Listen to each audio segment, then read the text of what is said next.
Global international স্কুলে SSC কৃতি শিক্ষার্থীদের সংবর্ধনা। নদী Bangla group, Narsingdi TV news update.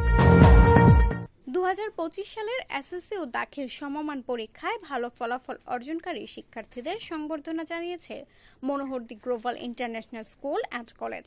গত 24 জুলাই স্কুল প্রাঙ্গণে আয়োজিত এই অনুষ্ঠানে অংশ নেন বিভিন্ন পর্যায়ের শিক্ষা ও প্রশাসনিক ব্যক্তিবর্গ। অনুষ্ঠানে সভাপতিত্ব করেন প্রতিষ্ঠানটির প্রতিষ্ঠাতা ও পরিচালক ইঞ্জিনিয়ার মোহাম্মদ শফিকুল ইসলাম শফিক। প্রধান অতিথি ছিলেন উপজেলা নির্বাহী অফিসার জনাব মোহাইমিন আল জিহান। প্রধান উপদেষ্টা ছিলেন মনোহরদী সরকারি কলেজের অধ্যক্ষ জনাব মোহাম্মদ নজরুল ইসলাম খান।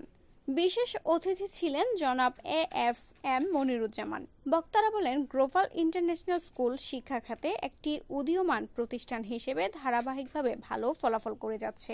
তোমরা যারা এখানে অ্যাডমিশন নিবা, তোমাদের জন্য শুধু এডুকেশন শিক্ষা নয়, যে জিনিসটা আমরা প্রথমে বলছি, আমরা দুমুখী শিক্ষা দিতে যাচ্ছি।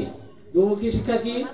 একটা শিক্ষা হলো তোমরা যখন অ্যাডমিশন নিবা, এখানে শুধু কিন্তু কিছু স্কুল অ্যান্ড কলেজ শুধু তোমাদেরকে এডুকেশনের শিক্ষা দেয়, যেটা আমরা বাহির বিশ্বে গেলে আমরা এটা ব্যর্থ হয়ে যাই। আমাদের চাকরি জগতে গেলে আমরা ব্যর্থ হই। আমরা যখন কোনো পাবলিক ইউনিভার্সিটিতে ভর্তির জন্য যাই, তখন আমরা ব্যর্থ হয়ে যাই। আর নয় ভাড়া বাড়ি, এবার ভাড়ার টাকায় নিজের বাড়ি, নগদ অথবা কিস্তিতে বুকিং দিয়ে আপনিও হতে পারেন একটি ফ্ল্যাটের গর্বিত মালিক। নদী বাংলা গ্রুপ, সঠিক নির্মাণে অঙ্গীকারাবদ্ধ।